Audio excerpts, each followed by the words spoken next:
Muy útil para volver a refrescar conceptos. Aparte. Excelente, ahí estamos grabando. Muchas gracias. Entonces vamos a situar las cosas iniciales de dónde nos paramos cuando hablamos de taxonomía. Y el límite entre taxonomía y sistemática es medio difuso. En general tiene que ver más con un foco y un interés que por límites muy claros.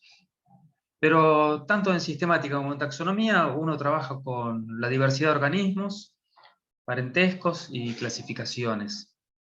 En general, uno habla de taxonomía cuando está haciendo más énfasis en la parte descriptiva y en la parte de clasificatoria, y uno habla de sistemática cuando tiene más énfasis en parentescos, en evolución, pero todo tiene la base de tratar de estudiar la diversidad de seres vivos y hacer con eso un sistema, ya sea de parentescos o de clasificación, que al final hoy día son coincidentes.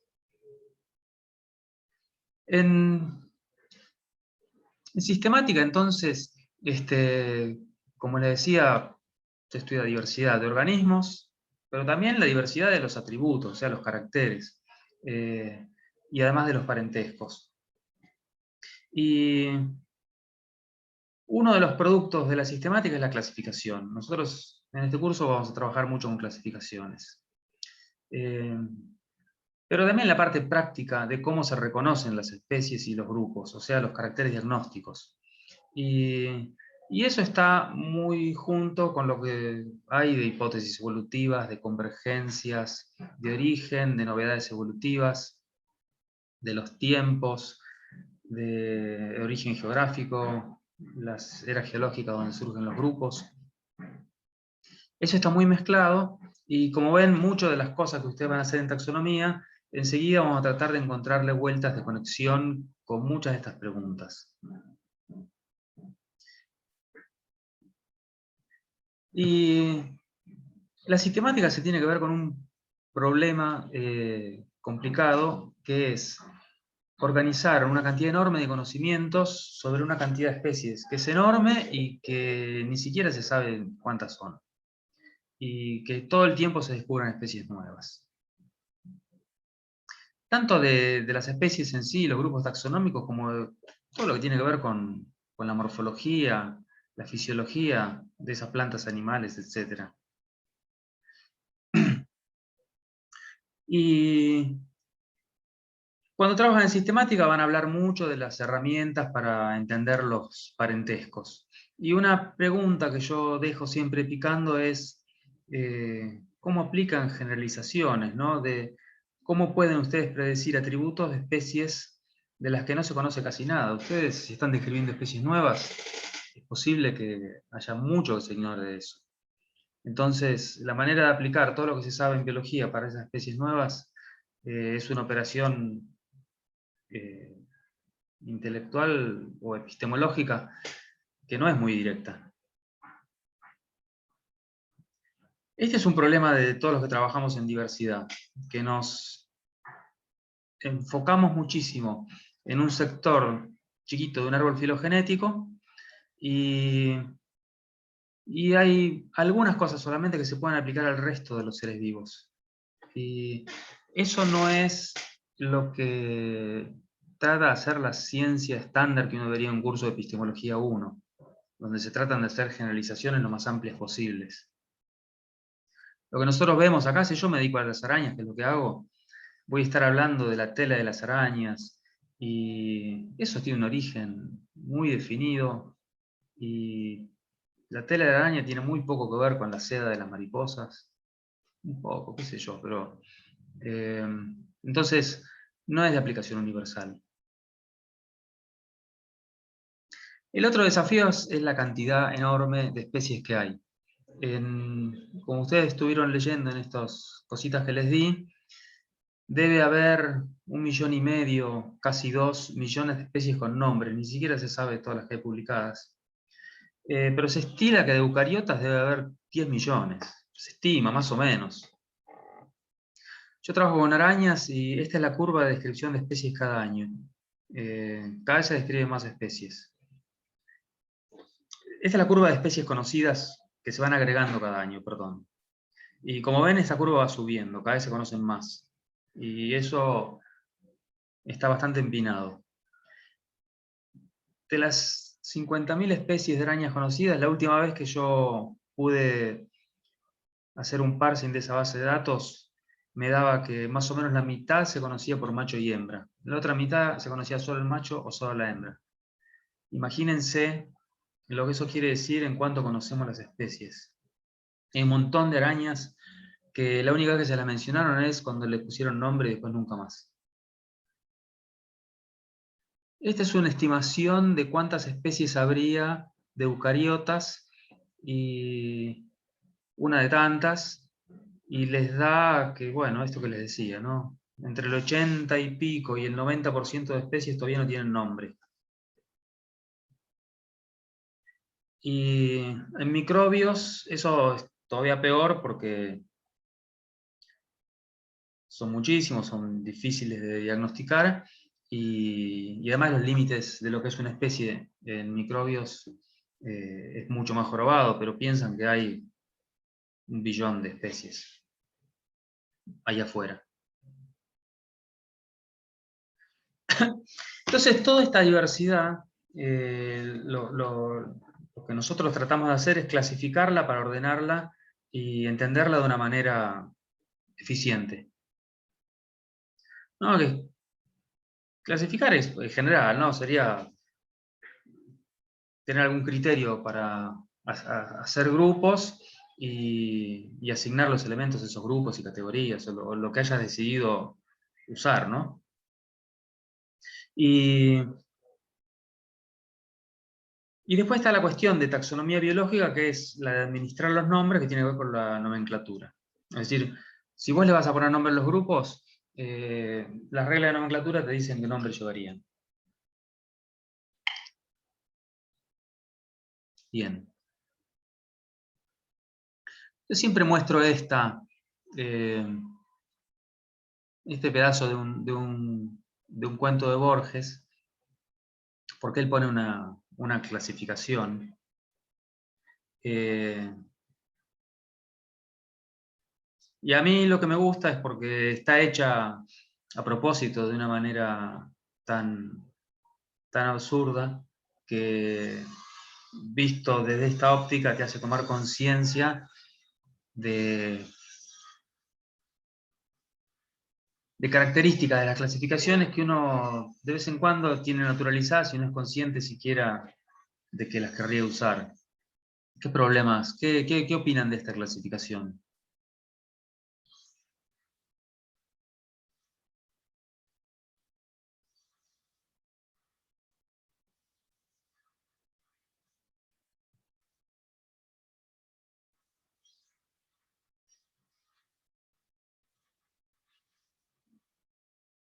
¿Algún comentario sobre...?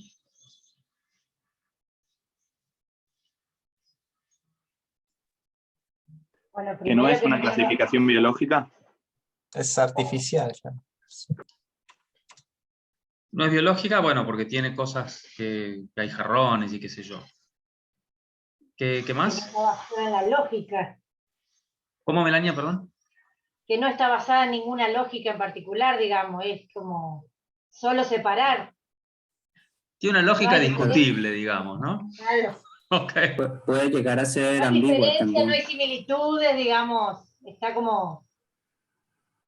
Y bueno, yo pienso que por ahí clasificar es clasificar, digo, sea desde una clasificación, etnoclasificación o folclórica, que podría ser esta, ¿no? O desde un sistema biológico, en realidad depende del foco, ¿no? Que podría ser válida como clasificación si tuviera... Sí, sí, obviamente, hay clasificaciones para todos. Alguien dijo que era ambigua. ¿En qué sentido? Creo que fue Wagner. ¿Wagner o Wagner? Sí, Wagner. Wagner. Me parece que puede ser porque no se llega a estandarizar, digamos, algún criterio para definir los grupos. ¿verdad? Claro. Ya sea porque es o subjetivo o porque un grupo puede incluir al otro sin que necesariamente sean excluyentes. Claro, hay dos cosas. Los criterios varían de grupo en grupo. Algunos es pertenencia al emperador, otros si están embalsamados o no, no tiene nada que ver una cosa con otra. La otra es que los grupos no son excluyentes, ¿no? Como que se superponen entre sí. No son jerárquicos también, ¿no? Porque podrían superponerse, como decir, roedores y mamíferos se superponen, pero de un modo muy particular. ¿Qué otro problema tenía?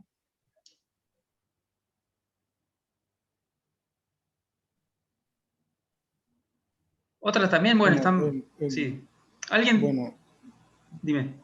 bueno, yo pienso que todas las clasificaciones tienen su subjetividad, pero la manera de evitar conflictos pues, es precisamente de basarse en la ontología que se utiliza para realizar esas clasificaciones. Es decir, cuando hacemos una clasificación taxonómica, nosotros nos basamos principalmente en lo que la naturaleza nos ofrece para tratar de reconstruir cómo están organizadas las cosas o darle una organización para tener un marco de trabajo y avanzar. Y en este En este caso, ¿qué es lo que nos caso, ofrece la naturaleza? en este caso son más que todo atribuciones, porque, por ejemplo, esto de embalsamados, fabulosos, son pensamientos humanos. No se descubren en la naturaleza ese tipo de rasgos. Como que no Entonces se... ya Ese es otro problema, que a veces son rasgos que no son intrínsecos de los organismos. sí, es como una cadena, como que descubro el carácter, lo analizo, comparo ese carácter a través de la diversidad orgánica y ahí sí puedo, digamos, establecer una ruta para poder clasificar. Y alguien dijo artificial por ahí. Me quedé pensando qué quería decir con eso. Sí, yo fui. Sí, porque o sea, es como que pensaban que no representan cosas naturales.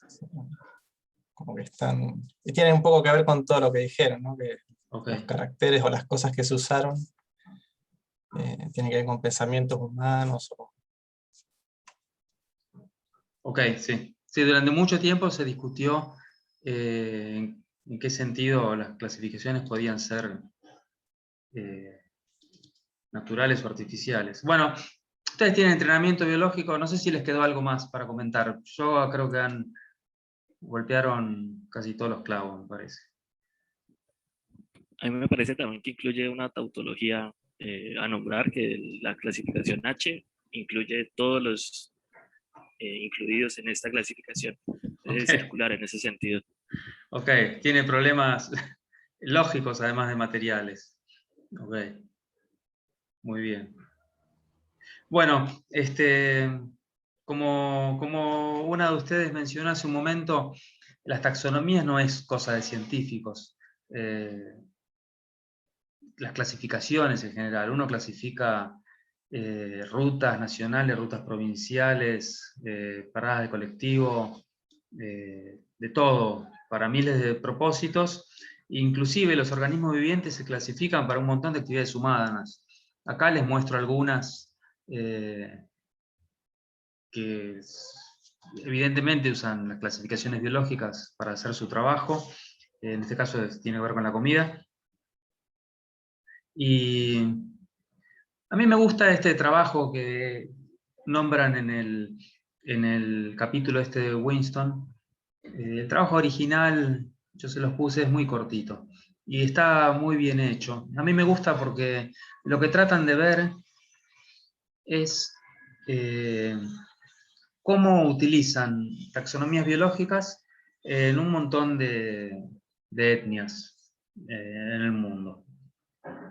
En esta época, de repente se les escapa alguna cultura primitiva o el origen de las taxonomías. En realidad, son todas, cuando hicieron este trabajo, eran todas culturas contemporáneas. No queda claro que una sea más primitivo que la otra. Pero, bueno, trabajaron mucho en México, en guaraníes, Filipinas, Hong Kong, los pueblos originarios en Estados Unidos, y encontraron un montón de semejanzas con las taxonomías que se usaban en la Edad Media en Europa. Y un montón de semejanzas entre sí, que en general tenían 5 categorías, como decir, un organismo viviente, que en general no tiene nombre, pero distingue lo que es vivo de lo que no es vivo, algo que se parece a los reinos o a los filum nuestras, serán 5 o 10. El grueso es algo equivalente a lo que nosotros entendemos como géneros, como la gente maneja tipo 500 nombres de géneros. Y se piensa que eso tiene que ver con que ese número 500 tiene que ver con la capacidad de memorizar cosas que tiene la gente. O sea, de limitaciones del cerebro humano. Y si un género tiene más de 2 especies, usualmente es porque en esa etnia tiene una importancia cultural definida. Dentro del género, pocas especies y pocas variedades. Algo también curioso es que usualmente las especies y variedades son binomiales, el género y una especie. Y hay entre este nivel 2 y 3, es raro que usen. O sea, muchos de nuestros taxones de rangos superiores son más académicos que populares. Y entonces en este trabajo se meten un poco cómo era esta clasificación griega y de los herbalistas de la Edad Media. Y claro, en esa época, antes de la invención de la imprenta, ¿no?, de todo manuscrito, manejaban algunas centenas de nombres. Linneo empezó con la sistematización, hizo estos 1300 y pico géneros de plantas, y gran parte de lo que hizo Linneo fue codificar en algo sistematizado y formal lo que la taxonomía popular de Europa manejaba. Enseguida Linneo se dio cuenta que esto era inmanejable y que no iba a terminar nunca. Y surgieron grupos cada vez más inclusivos. Ellos, Raven es botánico, entonces cuando hablaba de esto, de ese número 500 o ese tipo de número, decía ahí, son la familia de angiospermas, es lo que la gente maneja de memoria. No, es raro que vayas a poner 5.000 familias o 5 familias enormes con tantas cosas adentro que no manejarías. Nosotros estamos utilizados a la clasificación de Linneo, que es una clasificación jerárquica, donde las cosas o no se superponen, o si se superponen están totalmente metidas de manera jerárquica una dentro de la otra. Se trataron un montón de cosas igual, ¿eh? Acá les pongo algunos dibujitos de clasificaciones que trataron de hacer, que no son jerárquicas. Estas eran quinarios, estas se podían entrar de un lado y del otro. No son jerárquicas. Estas, por ejemplo, es de la taxonomía numérica y lo que hacen es una representación espacial. Acá está puesto en 2 figuras porque se ve con esos anteojos para ver en imágenes estereoscópicas. Y otro tipo de relaciones espaciales. Estos no son jerárquicos, son solamente distancias espaciales. Entonces, ¿cómo puede ser que estemos usando un método de clasificación que desarrolló Linneo en el año 1300, no, 1500, ¿cuánto era que Linneo? 1700, ¿cierto? 1700 y pico. y que todavía lo estemos usando después de todo lo que sabemos de biología, ¿no? O sea, ¿qué es lo que hace que este sistema haya perdurado? ¿Qué opinan de esto?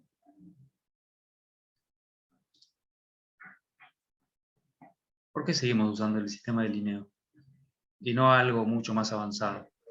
Por la estabilidad y la universalidad Sí, por del método para practicidad, evitar quizá problemas. también. Porque es práctico, porque es estable Es y eficiente. es eficiente. Es eficiente, claro, porque al ser todo jerárquico. Supongo creo que que algunos- por la universalidad para todos los idiomas. ¿Ok? El tema de los Exacto, nombres pues es universal.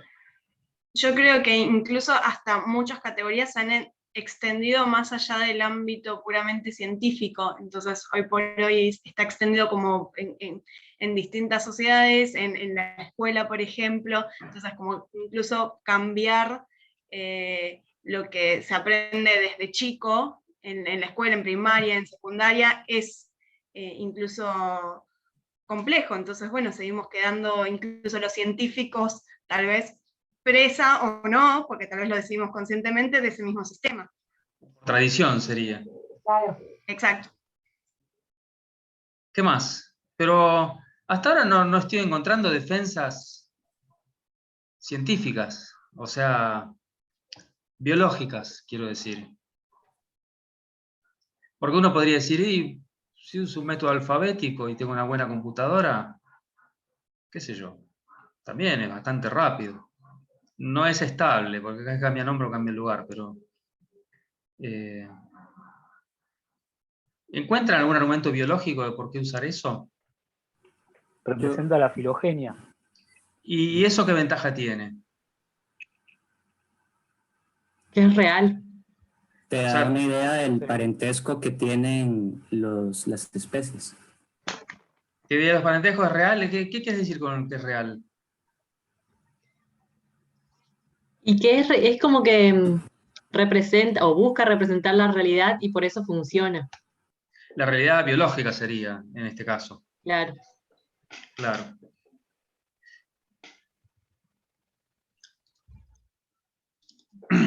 Bueno, sí, tiene que ver con esto. Y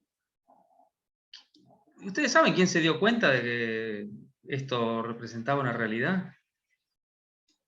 ¿Qué realidad estaba representando? Seguro lo saben, ¿no? ¿Quién se dio cuenta? ¿De qué realidad representaba eso? Las clasificaciones tradicionales de 1700. ¿Qué era lo que reflejaban? La evolución de los La organismos. evolución. Claro, sí, sí. Y, bueno, ¿quién se dio cuenta Darwin. de eso? Claro, Darwin, sí. Perfecto. Y esto que ustedes decían que es una clasificación real, lo van a encontrar mucho como clasificaciones naturales, ¿no? Y natural lo puse entre comillas, porque todo el mundo quiere que su clasificación favorita sea natural, es como la bandera argentina, ¿no? Todo el mundo quiere ir a la manifestación con la bandera argentina. Y en este caso, natural lo han querido usar de miles de maneras distintas, como que esté relacionado con observaciones en vez de con autoridad. Que la gente que hacía taxonomía numérica decía, no, en realidad que tenga una relación directa con todas las observaciones a la vez. Que tenga grupos reales, y obviamente. La manera que hoy día entendemos esto, que se ha usado en miles de sentidos distintos, es que refleje un proceso natural. Y el proceso natural, evidentemente que hay por detrás de eso, es la evolución. Y cuando uno ve este tipo de pasajes del libro de Darwin, él toma las clasificaciones como una prueba de que ocurrió evolución, y eso que estamos viendo, de que hay organismos muy parecidos entre sí, y que intuitivamente se clasifican juntos, es una prueba de que están emparentados. Y esto es lo que él llama los lazos ocultos, ¿no? Que toda la gente ha estado buscando, antes de que se conozca la teoría de la evolución, clasificando organismos. Lo que estaban haciendo era descubriendo los parentescos que son la causa de que hoy día se parezcan los organismos entre sí. Descienden de un antepasado común y heredaron atributos. Y los que descienden de un antepasado más reciente tienen más cosas en común. Enseguida, los contemporáneos de Darwin empezaron a graficar árboles filogenéticos y metiendo los nombres de las clasificaciones. Y claro, la clasificación linneana, por ser jerárquica, permitía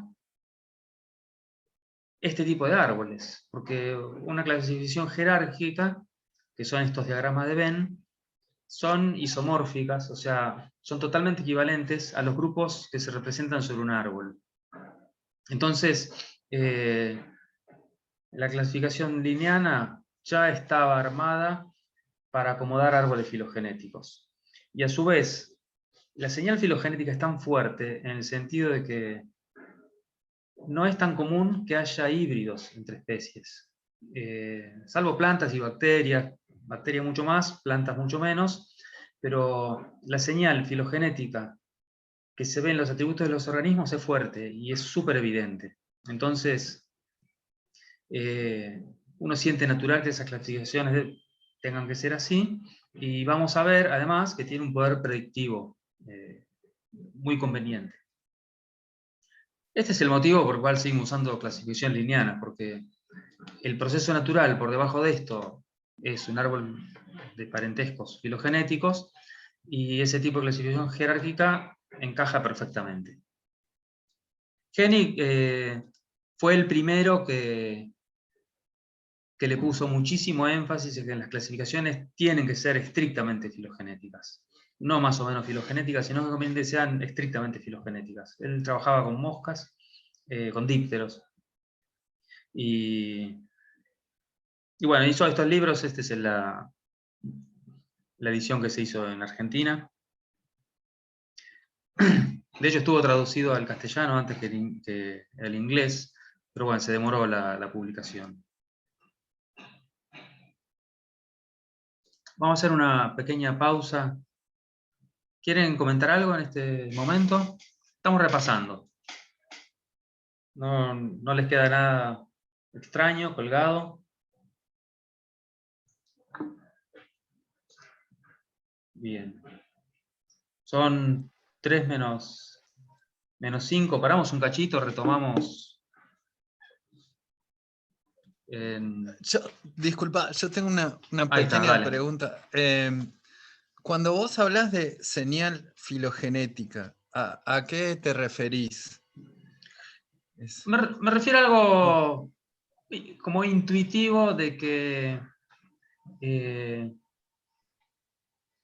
las especies emparentadas se nota que están emparentadas, porque tienen atributos que más o menos se nota. No quiere decir que siempre te vayas a dar cuenta de un vistazo cuál es el árbol filogenético, pero si tenés que decidir entre maneras clasificatorias, ¿qué hago? Las agrupo alfabéticamente, las agrupo. O sea, cuando vos elegís agrupar por atributos morfológicos, genéticos, eso termina reflejando los parentescos. Porque por cómo se fueron diversificando las especies y acumulando las mutaciones, los cambios, hoy día perdura. Las especies vivientes, cuando están cercanamente emparentadas, suelen ser bastante parecidas entre sí. Me refiero a algo más o menos intuitivo. La señal geográfica, por ejemplo, no es tan fuerte. No es que que vas a clasificar a las flores australianas todas juntas.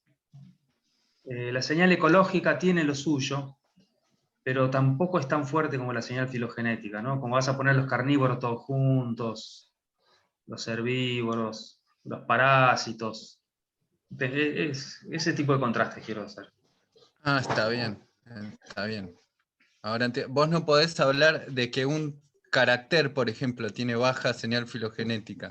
Sí, eso también lo podés hablar, sí. Pero es está muy más bien. metodológico de análisis filogenético. Hay caracteres que son buenísimo. indicadores buenísimos, tipo, no sé, las flores para las angiospermas debe estar bastante bueno.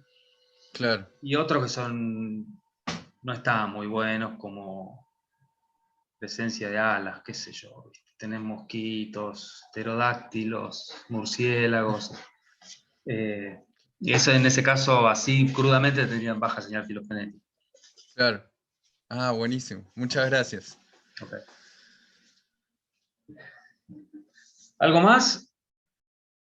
¿Retomamos 3 y 5?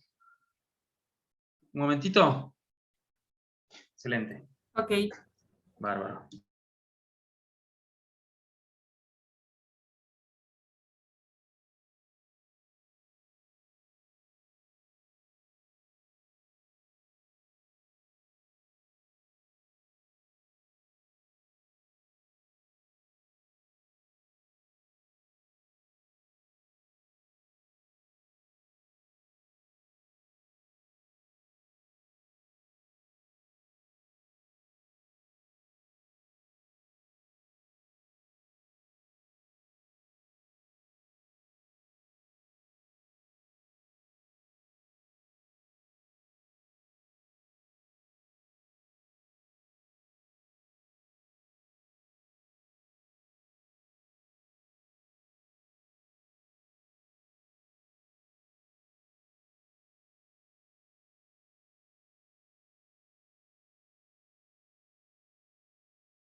Recién le mencionaba sobre que hoy día las clasificaciones biológicas, según las preferencias científicas del momento, son clasificaciones filogenéticas. Y como tenemos mucho de árboles filogenéticos por detrás de las taxonomías, viene bien hacer un pequeño repaso, por lo menos para definir la terminología que yo voy a usar y más o menos entender dónde estamos parados como taxónomos en lo que es un análisis filogenético. Bien, si esto es un árbol filogenético, en general lo que está puesto acá con letras son especies. Se le dice terminales porque a veces en vez de ser especies representan un género o poblaciones. Lo más común es que sean especies. Pero lo importante es que acá, en los terminales, es donde están puestas las observaciones. Todo lo que miramos de caracteres morfológicos, secuencias de ADN, es de los terminales. Todo lo de este lado es hipotético.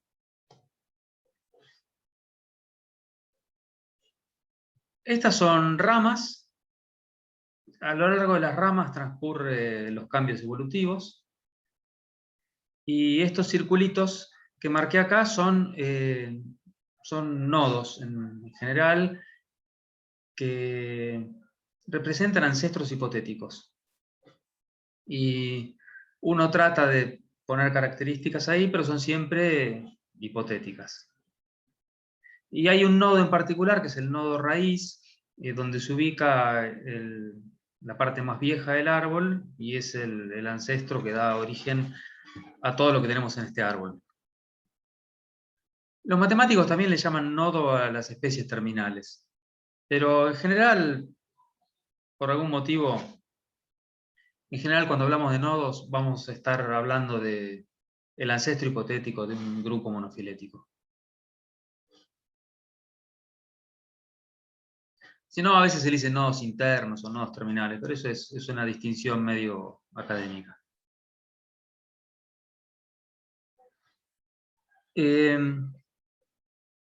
Cuando uno tiene una cantidad dada de terminales, ya sabe cuántos nodos internos hay, cuántos árboles posibles hay, eso está matemáticamente estipulado, la cantidad de árboles que hay. A veces los árboles se dibujan como redes donde no hay un eje temporal. En realidad es lo mismo, solamente que el nodo raíz no está y lo otro se distribuyó más o menos. En general eso se llama que es una red o un árbol no enraizado. Usualmente vamos a trabajar con árboles enraizados nosotros, porque es más intuitivo. A veces están totalmente resueltos, quiere decir que todos los nodos son dicotómicos, o sea, salen dos ramas de un nodo. Pero a veces cuando las cosas no están resueltas, hay politomías. De un nodo salen más de dos. No está totalmente resuelto. Una filogenia totalmente resuelta tiene todos los nodos dicotómicos.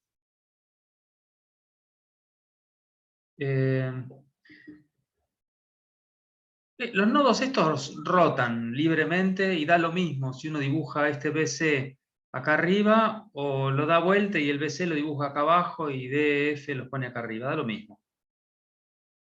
Eso es como vos quieras dibujar el árbol.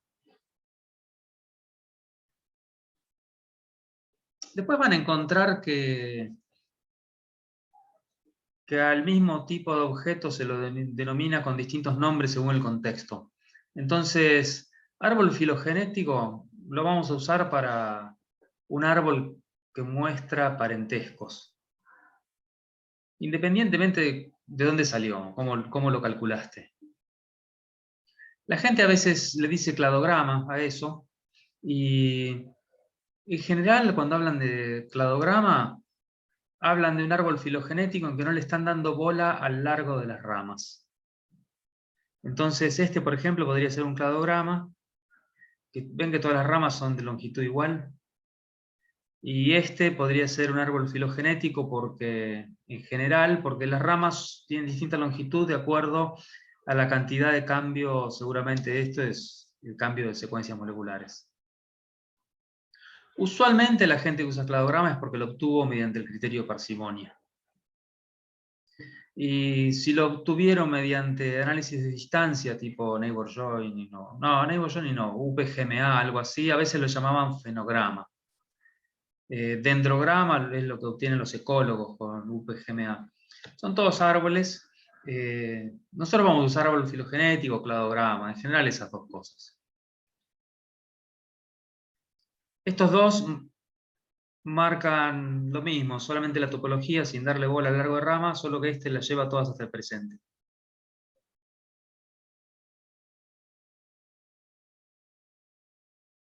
Bien, les decía que si la clasificación es filogenética, los grupos reflejan la filogenia tal cual. Y Henning la recomendación que hace es que los caracteres derivados son evidencia de parentesco. Él lo llama sinapomorfías. Entonces, esto sería lo que Henning llama grupos monofiléticos. Es el ancestro y todos sus descendientes están definidos por algún carácter que cambia su estado, y el estado derivado es este que yo pinté de marrón. Y en general uno llama grupos naturales porque los grupos monofiléticos porque reflejan un proceso natural que es la evolución. En este caso, por ejemplo, presencia de plumas sería una sinapomorfía y la ausencia, la plesiomorfía, el carácter primitivo. Después hablamos de grupos hermanos. ¿Sí? Cuando vos tenés un nodo dicotómico, y dos grupos que salen de él, esos dos son grupos hermanos. Henning lo que dice es que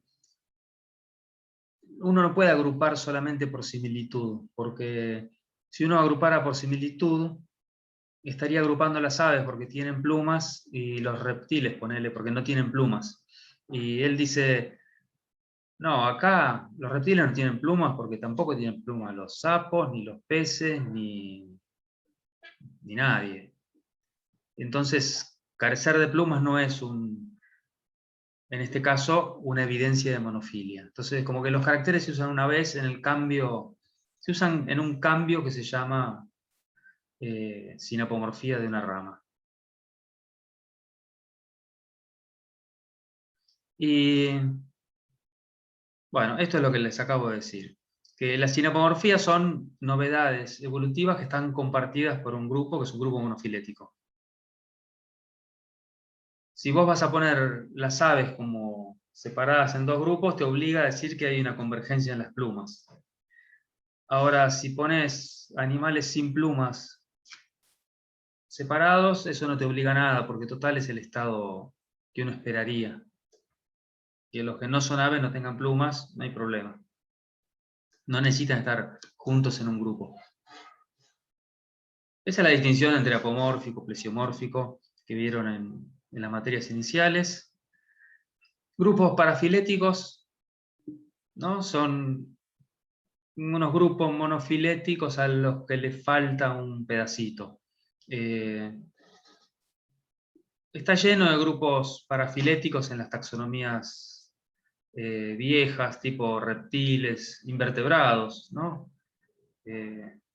Todos los que se basan en caracteres primitivos, criptógamas, protozoos, apterigota, que son los insectos sin alas, están definidos por no tener la novedad evolutiva que tiene su grupo hermano, digamos. Polifiléticos son más raros, pero son grupos aislados que estarían definidos por convergencias. Los ejemplos son pocos, pero homeotermos es uno.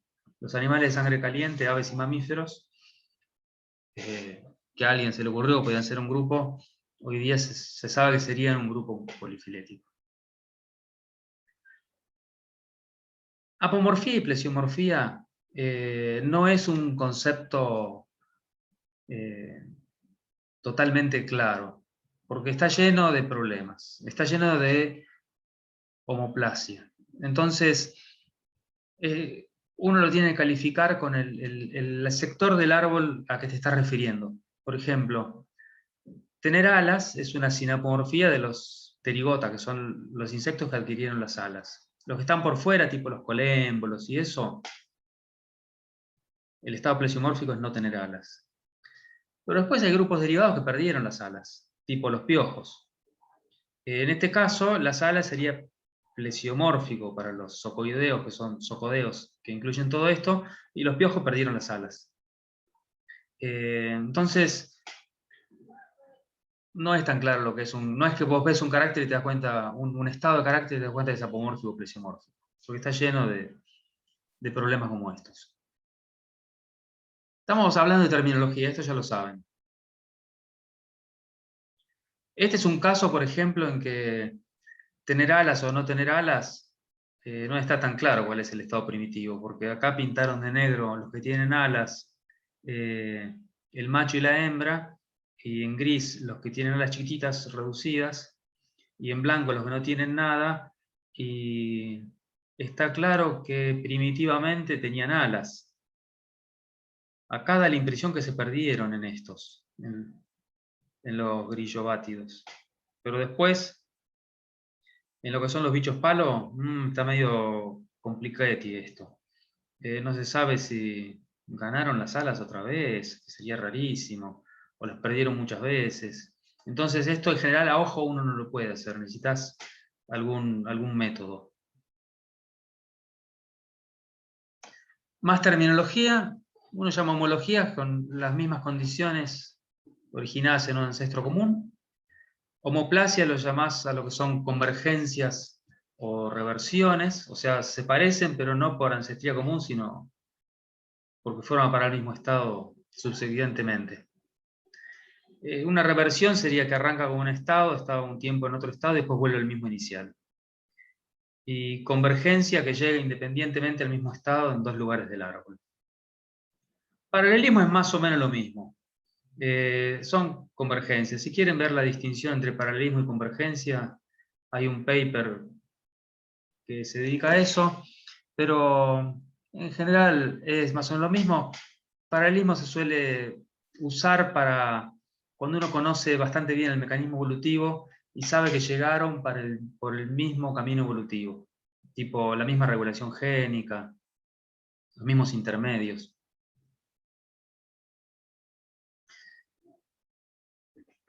Y esta es otra cosa importante que ustedes van a usar mucho, que es lo que es el mapeo de caracteres. Si vos tenés tus observaciones en los terminales y un árbol filogenético, hay procedimientos que te permiten asignar estados a los ancestros y transformaciones sobre las ramas. Entonces, acá, por ejemplo, les puse un nucleótido A en los grupos externos y T en estos de acá. Lo más económico es que haya una T acá en el ancestro que yo se ha heredado a los demás y un cambio de AT en esta rama. Esta es la reconstrucción según el criterio de parsimonia. Las otras reconstrucciones que uno se podría imaginar, de ponerle A a este ancestro, T a este, y hacer los cambios sobre las ramas como convergencias, o como tres convergencias, o como un montón de cambios que terminan en el mismo lugar, son todas menos económicas. Entonces el criterio de parsimonia elige esta, que es la más económica. No es el único criterio. Hay criterios que son probabilísticos, y que en vez de poner un valor único, en este caso estoy mirando un árbol filogenético, y acá haciendo la lupa sobre este grupo, lo que me dice es que este ancestro de acá, muy posiblemente con un 70% de probabilidad, tenía el estado amarillo el ancestro. Pero hay unas chances de que haya tenido el rojo. No es certero. Y acá no se sabe si tenía amarillo o alguno de los otros dos. Estos seguramente tenían amarillos, es raro que tuvieran otro más. Este mapeo es de máxima verosimilitud y también se usa mucho, en general coincide con el de parsimonia. Te lo muestro los dos porque suelen usarse los dos en la literatura.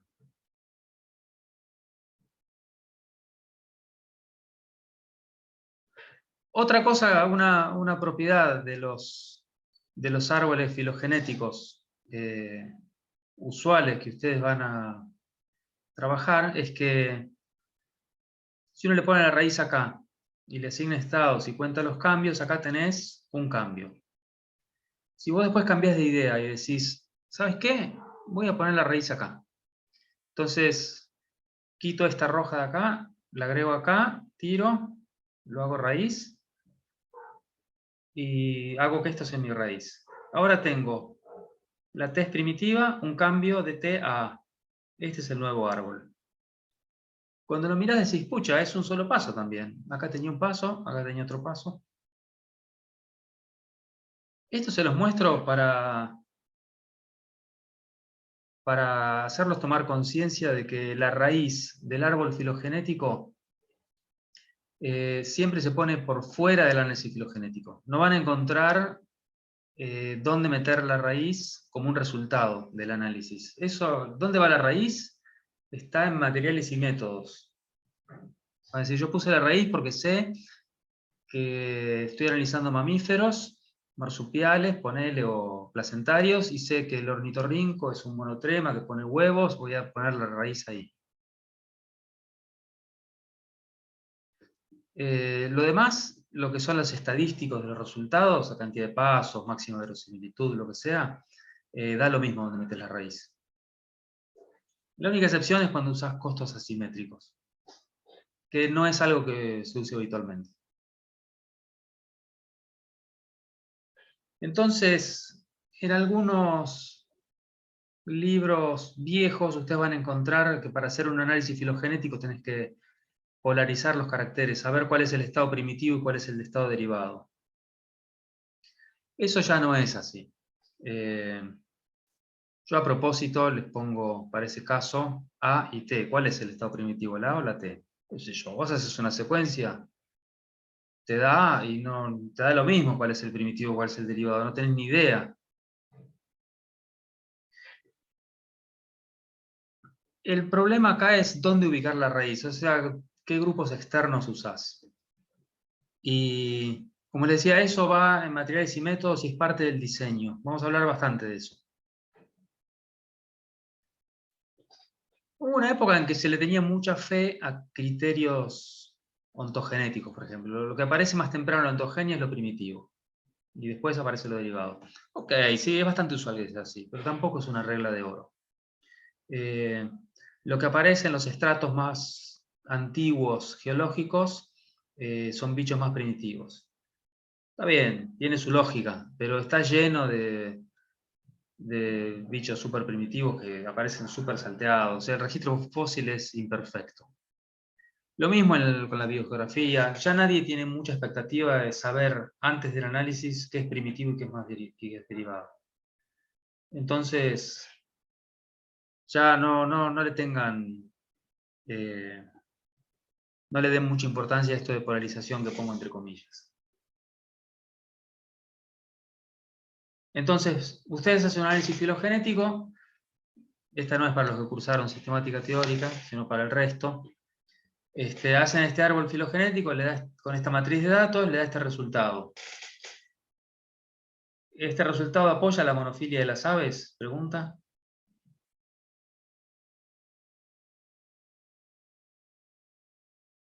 ¿Qué dicen? Sí, en un principio sí. Porque En un están principio todas las aves incluidas. están todas juntas ahí. Incluidas en un nodo común, ¿no? Un nodo de un ancestro común. Sí. ¿Alguna opinión divergente?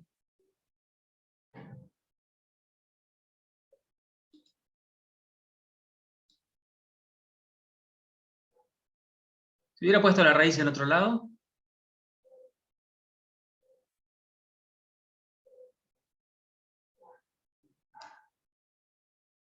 Hubiera puesto la raíz acá, por ejemplo. Les hubiera quedado el cocodrilo dentro de un grupo de aves, ¿no?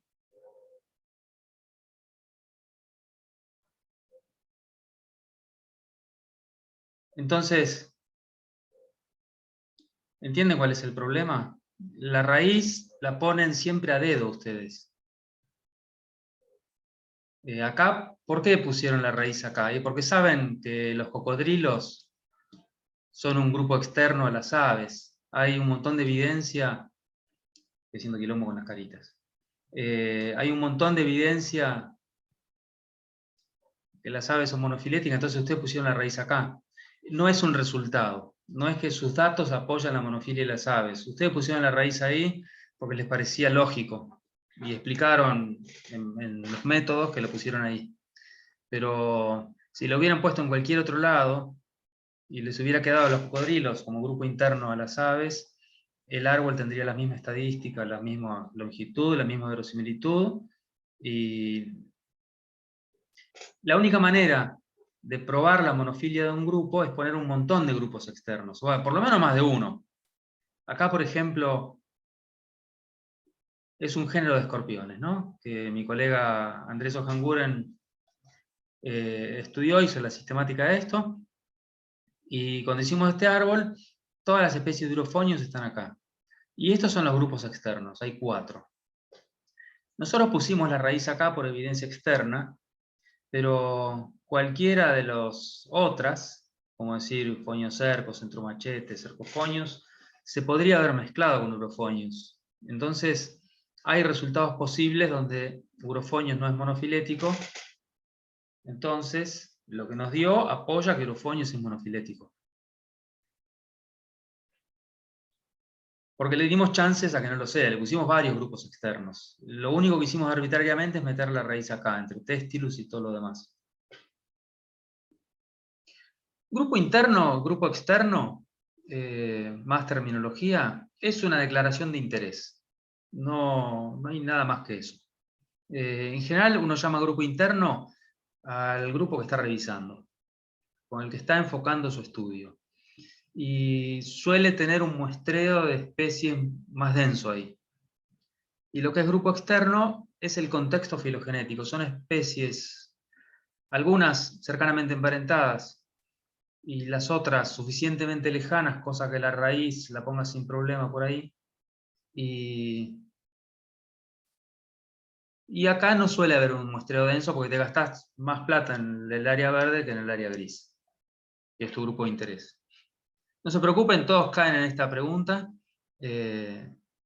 hasta que te das cuenta de qué estamos hablando. Bien, esto es una matriz filogenética. Ponele. Tenés los terminales, que en este caso son especies de avispas, creo. Podés tener una partición de caracteres morfológicos y una de secuencias de ADN. De repente tenés un fósil que solamente tiene caracteres morfológicos. Y los que tomaron cursos de esto, vieron un poco en las materias, han visto que vos agarrás la matriz de datos, le metés un algoritmo de análisis filogenético a los cuales a veces tiene ciertos parámetros, sí, que vas a usar pesos iguales, pesos implicados, los costos de transformación, si vas a usar transiciones, transversiones, o vas a agrupar de a 3 los codones porque son codificantes. O puedes usar parsimonia, máxima verosimilitud con modelos evolutivos, o inferencia bayesiana, podés tener fósiles para datar la filogenia, un modelo de reloj molecular, etcétera, etcétera. Eso te va a dar un montón de resultados. Cuando estás satisfecho, al final te vas a quedar con algún resultado o varios resultados, que va a ser tu hipótesis filogenética. Yo se los pinté con colores crecientes en el creciente contenido biológico. Para empezar a hablar, el árbol te da parentescos, grupos monofiléticos. Pero después también te da el mapeo y la evolución de los caracteres. Puedes hablar de cuáles son las sinomorfías, dónde se adquirieron caracteres que te interesan, si hubo convergencias relacionadas con el medio ambiente, si hubo pérdidas relacionadas con otra cosa, si hay caracteres correlacionados entre sí. Y si tenés una filogenia datada, puedes hablar de cuándo surgió el grupo que a vos te interesa, puedes tratar de ver en qué área geográfica, cómo estaban los continentes en ese momento, si había un mar inundando esa región intermedia, si era tropical o desértico, o pastizales o bosques, si estas especies se dispersaron o es que vivían en un área común y después sucedió un proceso de vicarianza. Un montón de cosas que puedes hacer con una filogenia. Esto es todo genial. Hay un montón, sin embargo, de supuestos acá adentro que son subyacentes al análisis. Primero que nada es que la morfología y la homología de los caracteres ya está resuelta. Las alas son alas y no se confunden las alas posteriores con las alas, los élitros con las alas membranosas. Los pétalos son pétalos, los sépalos son otra cosa. Tus marcadores de ADN, vos estás seguro que son homólogos, los pescaste con los primers que estaban bien, no tenías copias parálogas, están bien alineados. Todo eso son un montón de trabajo previo que tenés que hacer antes del análisis. Eso sobre los caracteres, pero también sobre los taxones. Y acá es donde entra la taxonomía. Cuando vos decís que esto es un terminal o una especie, estás entonces necesitando que ustedes, los taxónomos, hayan identificado bien la especie, ¿no? Que eso que secuenciaron en realidad es lo mismo que después relevaron la morfología, porque no siempre eso está garantizado. Vos te bajás una secuencia de GenBank y vayas a saber quién identificó eso. Y algunos de estos bichos o plantas no son tan fáciles de identificar. tenés que estar seguro de que los caracteres del macho y los caracteres de la hembra vengan de la misma especie. Es bastante común que haya dimorfismo sexual y no sea para nada trivial saber cuál es el macho de qué hembra. Ni hablar de las larvas, ¿no? Está lleno de insectos que las larvas no se conocen, está lleno de plantas que se conocen las flores, pero no se conocen caracteres del desarrollo temprano. Y así todo, ¿no? Esto es lo que ustedes como taxónomos van a garantizar, que los tejidos que tienen en el freezer los colectaron de un voucher que vieron, identificaron y pueden dar certeza de que es esa especie. Y que el comportamiento que se codificó a partir de unas fotos, alguien tiene que haber identificado esas fotos, ¿no? Y así todo, ¿no? Que la localidad de procedencia, cuando hablan de biogeografía, estén bien, que los estratos geológicos, si son paleontólogos, estén bien datados, porque eso es para nada trivial. ¿A qué vengo con todo esto? Que ustedes van a hacer un gran esfuerzo de colecta de datos para un análisis filogenético, van a poner un montón de métodos y van a obtener un montón de resultados potenciales. Bueno, lo que vamos a tratar de hacer en este curso es enfocarnos en qué queremos saber y qué vuelta le podemos dar a ese análisis taxonómico, aplicándole, no sé, una pregunta biogeográfica, evolución de la morfología, origen geológico. Y en base a las preguntas que queremos responder, volver acá y entender qué es lo que nos conviene utilizar, qué métodos vamos a usar y qué datos tenemos que colectar. O sea, si nuestro interés es hacer un análisis de biogeografía histórica, yo te voy a decir, necesitas un árbol datado. Si necesitas un árbol datado, y más vale poner un fósil, o estudiar los fósiles. Si vas a estudiar pérdida de la visión en bichos cavernícolas, y no pongas 2 o 3 bichos cavernícolas, pon unos cuantos, y además acordate de poner bichos de afuera de las cavernas, porque si no las convergencias, no estás seguro que te aparezcan como convergencias. Entonces, esto es lo que quiero decir cuando uno habla de diseño. Vos diseñás qué pregunta querés resolver, qué perfil le vas a dar a tu estudio, y en base a eso decidís qué datos necesitas y qué métodos necesitas usar. ¿Cómo vamos hasta ahora? ¿Están muy perdidos? ¿Están muy aburridos porque ya conocen todo? Bueno. Viene un buen repaso igual. Bueno. Excelente, por lo menos para fijar terminología. Bien, un poco más de las cosas que ya saben. O si no saben, se les refresco. Los análisis filogenéticos, te dan árboles filogenéticos. La gente piensa que son hechos conocidos muchas veces. Mentira, eso son hipótesis laboriosamente producidas y ustedes, que son los expertos, tienen que saber distinguir qué parte del árbol es confiable y qué parte del árbol es dudosa. Cualquier análisis filogenético va a producir algún tipo de ambigüedad. Porque está lleno de problemas, ¿no? Hay asunciones de homología que no están tan claras, hay genes que parecen ortólogos, pero vaya a saber. A veces no hay transferencia vertical, a veces las especies no están bien identificadas, y casi siempre el modelo evolutivo está mal especificado. Porque los modelos evolutivos son abstracciones matemáticas de cómo los nucleótidos se transforman unos con otros, y de ahí a la realidad siempre va a haber una diferencia. Está lleno de... Bueno, hay contaminaciones, hay observaciones pifiadas.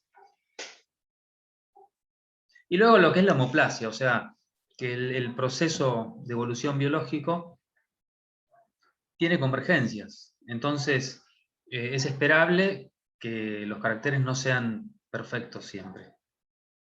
Y la otra es que uno cuenta con datos limitados.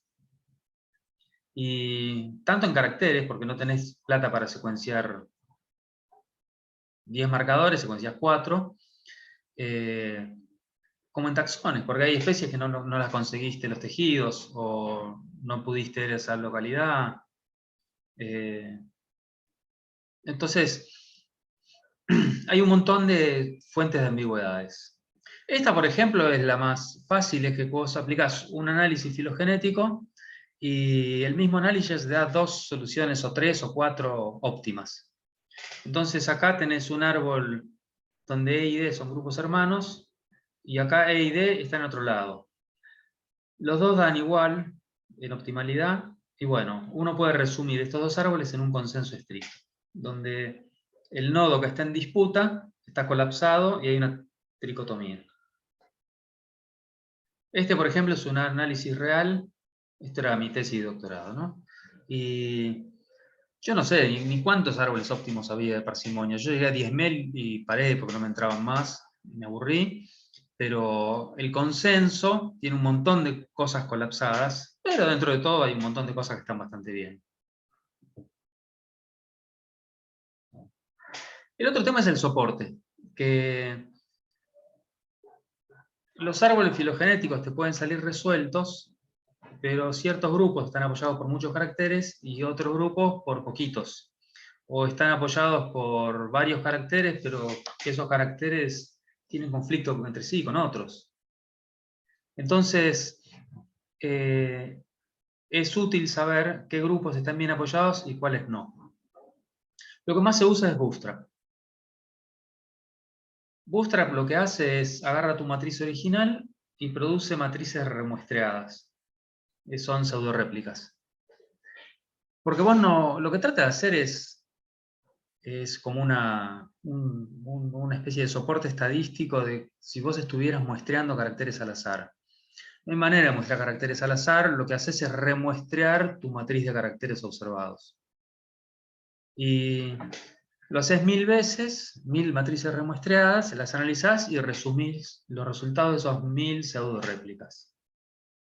Y acá le pones numeritos en cuántas veces, 89%, 99%, 100%.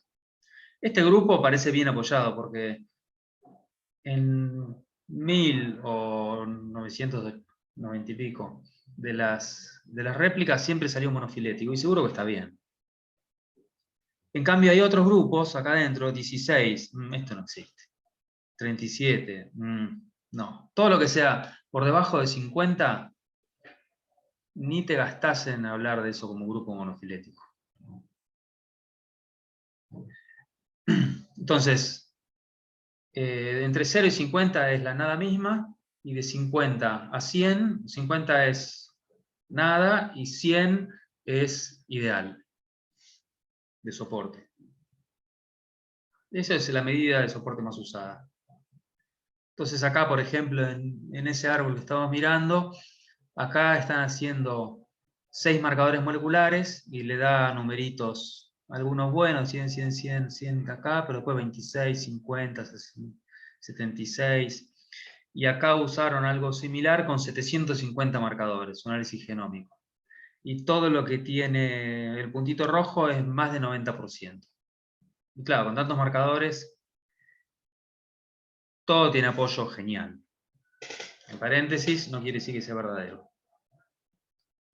Pero se ve muy bien. Otro concepto relacionado con soporte es lo que uno podría decir robustez o sensitividad ante cambios de manera de analizar los datos. Vos analizás por máxima verosimilitud en un árbol. Por parsimonia te da más o menos lo mismo, pero cambia una cosita. Y por bayesiano te va parecido a máxima verosimilitud, pero de nuevo una cosita cambió. Y si combinás todos los genes en una matriz combinada, o si pones nucleares por un lado, mitocondriales por otro, o codificantes y no codificantes. Y así podés preguntar cuando un grupo te da monofilético, lo pintas de negro, y cuando no te da monofilético, lo pintas de blanco. Y entonces acá que está todo negro, quiere decir que cada gen da monofilético, si los agrupás sigue dando monofilético, cualquier método de análisis te da monofilético, seguro que el género Galianora es monofilético. Ahora, cuando mirás estos, ya se ve que necesitas los datos combinados. o los marcadores nucleares, ponele. Pero dentro de todo los métodos coinciden en el resultado. Con el resto del árbol vas a encontrar un grupo que tenga esas salchichitas casi todas blancas, y medio que eso no le vas a poner muchas fichas. Entonces, cuanto más negro en este caso, en este análisis de sensitividad, uno diría que es más robusto. Todo esto, entonces, viene a cuento de poder evaluar la confiabilidad de tu análisis filogenético. Son medidas aproximadas, pragmáticas. Por más que la matemática sea súper elaborada, todo esto es bastante estimativo, bastante crudo. Pero a ustedes les va a servir como guía para saber de qué hablar y de qué no hablar, qué resultados vas a tomar como bien apoyados y cuáles son más dudosos y de repente no merecen que hables mucho. Si ya sabes que es dudoso, de repente no vas a escribir un párrafo así de un grupo que no sabes siquiera si es monofilético. Y también te sirve para ver dónde te falta laburo o dónde ya llegaste y podés escribir tu paper. Bien, ¿cómo vamos con esto? ¿Consultas? ¿Algo que necesiten clarificar antes de ir terminando?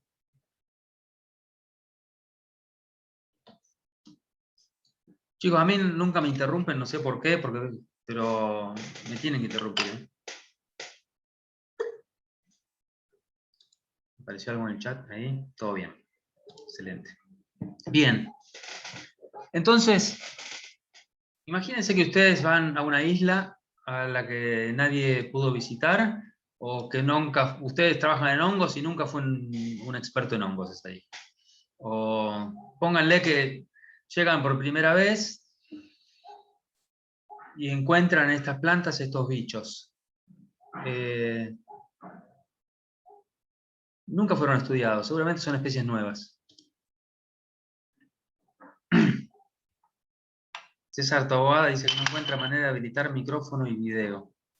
Después hay una pausa, alguien le da una mano. Bien, les decía... César, puedes preguntar por el chat si querés, y te leo las preguntas. Son todas especies desconocidas. Entonces, este bicho de acá, yo les pregunto, ¿tiene glóbulos rojos con núcleo o sin núcleo?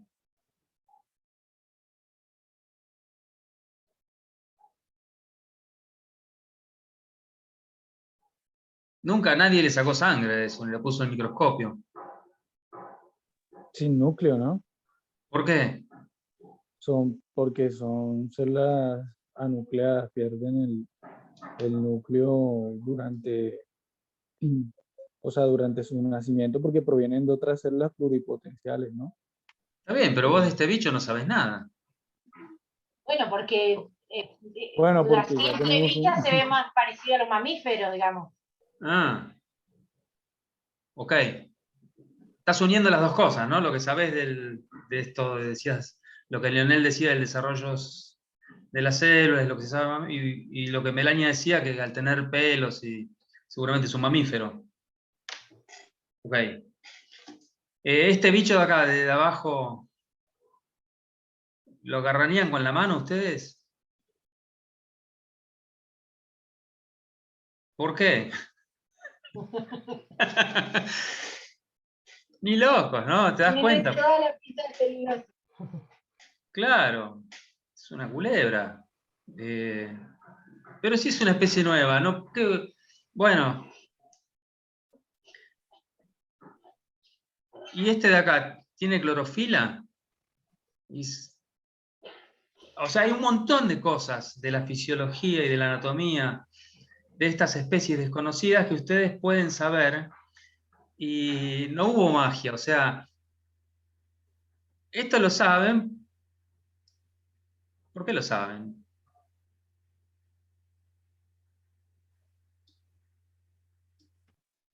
Bueno, porque se asocia con especies cercanas.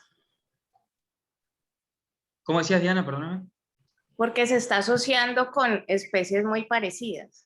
Claro, vos tenés un grupo taxonómico al que lo estás asignando y por otro lado hiciste un trabajo de vincular caracteres fisiológicos, comportamentales, morfológicos, con esos grupos taxonómicos. Eso es lo que hace la sistemática y la taxonomía. Entonces, es lo que nos permite. Esto es un trabajo, es interesante porque están los organismos modelos, ¿no? Organismos modelos son estas plantas, animales, hongos, Escherichia coli, que son súper convenientes experimentalmente, y todos los experimentos se hacen con eso. Claro, se aprende un montón, se sabe un montón de eso, pero ¿cómo se aplica eso al resto de los seres vivos? Acá están puestos todos los organismos modelos más famosos, de Arabidopsis thaliana, ¿viste? El ratón, el hombre, Drosophila. Nosotros lo podemos unir con lo que estuvimos viendo en esta clase, es que ustedes tienen especies, podrían ser especies modelo, especies bien conocidas con ciertos atributos, y otras especies que son estas en verde, son las de esa isla, de las que no se sabe absolutamente nada. Entonces, vos tenés una filogenia con caracteres para los organismos de los que sí se sabe, sabés dónde se querían las cosas, asociás mamíferos que tienen pelos con glóbulos rojos sin núcleo, etcétera, etcétera. Tus especies verdes, más o menos a ojo, al principio, cuando llegás a la isla, te das cuenta que son mamíferos, que son angiospermas, que es un cactus, que es un ciempiés. Las podés meter en una clasificación, por lo que sabés de taxonomía, y no la metés en cualquier lado del árbol, la ponés en el grupo que pertenece. Y ahí, a pesar de que no sepas la filogenia, porque todavía no lo secuenciaste, están puestos aunque sea una politomía. Vos podés hacer una optimización del carácter esperado para esa especie que está en verde, ¿no? Lo que antes era un signo de interrogación, si está metido en una laguna de unos, y bueno, lo más probable, lo más parsimonioso es esperar uno acá, o sea, que no tenga núcleo. Y si es una culebra, vos tenés un montón que son venenosas, y hay altas chances de que en una de esas mejor no la agarro con la mano. Y este es el mecanismo de predicción que se logra conectando taxonomía sistemática en un sistema, ¿no? Y bueno, eso es lo que hacemos nosotros. Construimos este sistema para que todos los demás lo puedan usar de una manera eficiente. Si a vos te interesa desarrollo de Drosophila, y bueno, ya sabés que tenés que ir al libro de los dípteros, o los metábolos. Entonces, esto es lo que hace la sistemática: organizar especies biológicas y atributos en un sistema eficiente, y para poder recuperar esos atributos y hacer predicciones. No es un sistema perfecto, pero es un sistema buenísimo. Y hasta ahora es lo que mejor funciona. Muy bien.